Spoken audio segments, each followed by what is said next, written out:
Good evening and salutations, my Y&R fans. You know,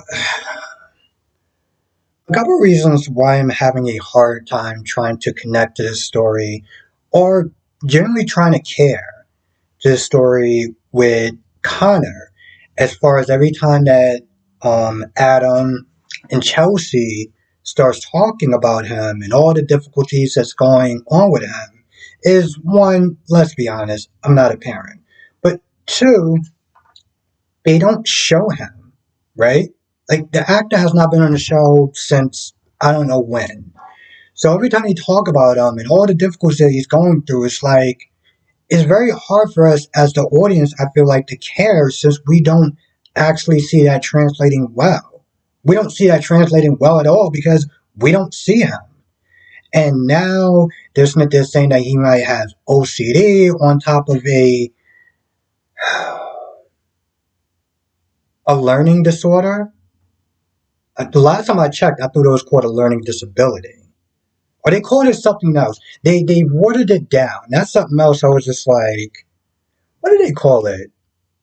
A learning challenge or something like that? And I'm just like, what?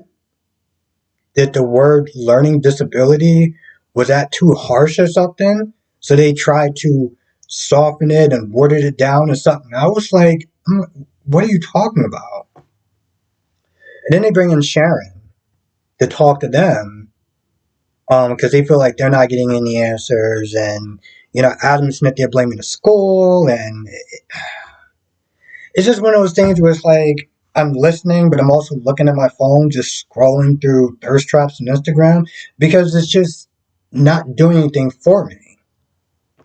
She comes in and she tries to calm them down, get some sort of answers and stuff, and it's just one of those things where it's like when you have stuff that happens off screen, it just makes it extremely difficult to even care.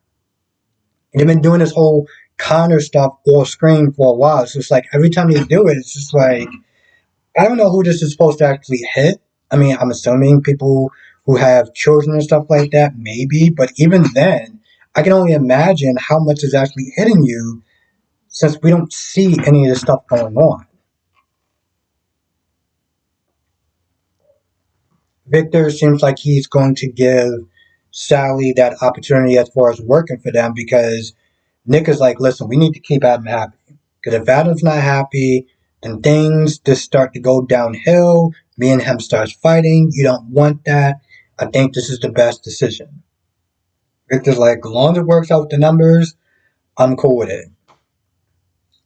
Chloe at this point has just become a broken record. And granted, she's been doing this as long as I've been watching. And I can only imagine how long she's been doing this when I wasn't watching. It's the constant Adam is this and Adam is bad and Adam is the devil and Adam is the antichrist. And you just get to a point where it's like, I may not even be the biggest Adam fan, but it just starts to get annoying to sit there and hear her constantly whining and complaining. Wah, wah, wah, wah, wah. Shut up. I guess they clearly, here's my whole thing.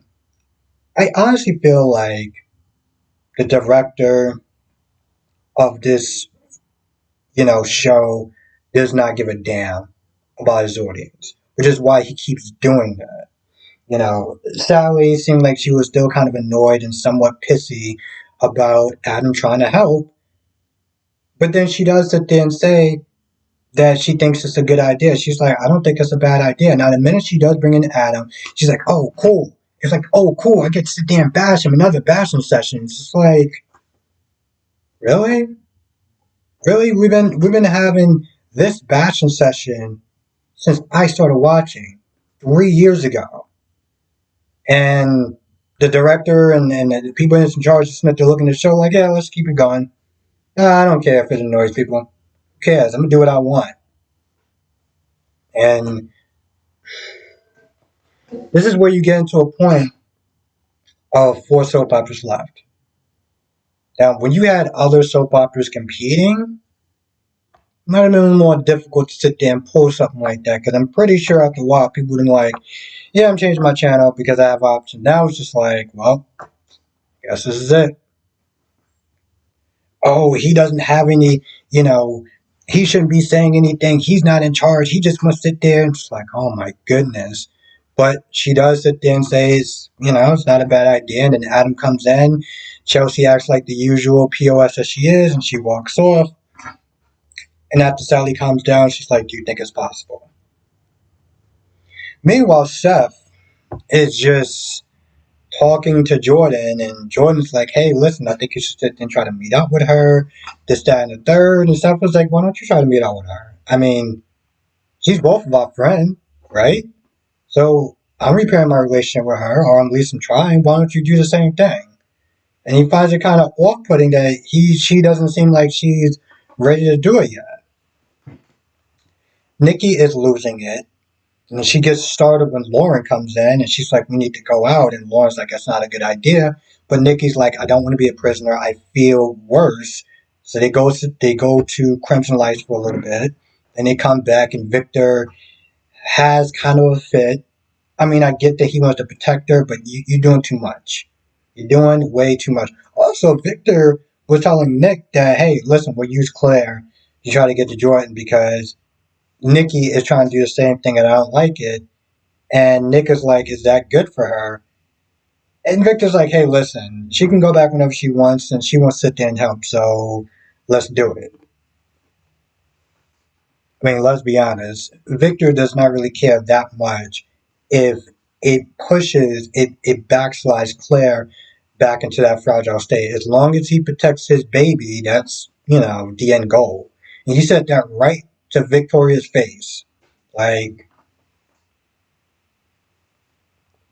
that's how Victor is. That's how Victor is. But yeah, he overreacts, and she's like, "I had to get out the house because if I didn't." At first, he sits there and he starts getting mad at Lauren. Oh, why'd you let her leave? Okay, Karen, calm down. Like, see, that's the level of privilege that he has. To sit there and come at somebody else like, "Why'd you let her leave? You should have had her stay." And this, that, and the third. I'm like, bro, I'm not responsible for your wife. I didn't marry her. You did, idiot. Like, I should tell you the truth. I probably would have wound up going off on that. But she explains it's not her, it's me. So, I had the urge to drink. I had to get out the house. Oh, and then Chelsea goes to Billy. I almost forgot that Billy was in this episode and talks about Connor and talking about how she wants to leave. And Billy's like, I'll come with you. I totally forgot about that because it was just literally like kind of a almost throwaway scene. It was like, what the hell is Billy doing here? I never understood that. Why do you sit there and you put in the actor at the last possible minute? It's like writing everything down, and then Billy just comes out of nowhere and just like, what the? But I feel like that's about it. I can't think of anything else. But if I missed anything, you know what to do. Come to our live stream tonight, 8 p.m. Eastern, 5 p.m. Pacific. We'll be sitting there live streaming for an hour and a half, talking about all the soaps, Young and Restless, Born and Beautiful, General Hospital, Days of Our Lives. Also, I want to sit there and kind of grow this part of the channel as well, the Young and the Restless part. So I want to sit there and grow this part because I do enjoy talking about it. So if you can sit there and share the video, it would help out. Share it on Instagram, share it on Twitter, share it on TikTok, Instagram, Twitter, and Facebook. If you can share it on Facebook, I know sometimes on Facebook it's whatever. So if you can't do it on Facebook, that's fine. But if you can share the video, that does actually help. And also, if you're a Y&R fan, come to the live stream tonight. Yes, I may sit there and put up something about General Hospital if it's really good.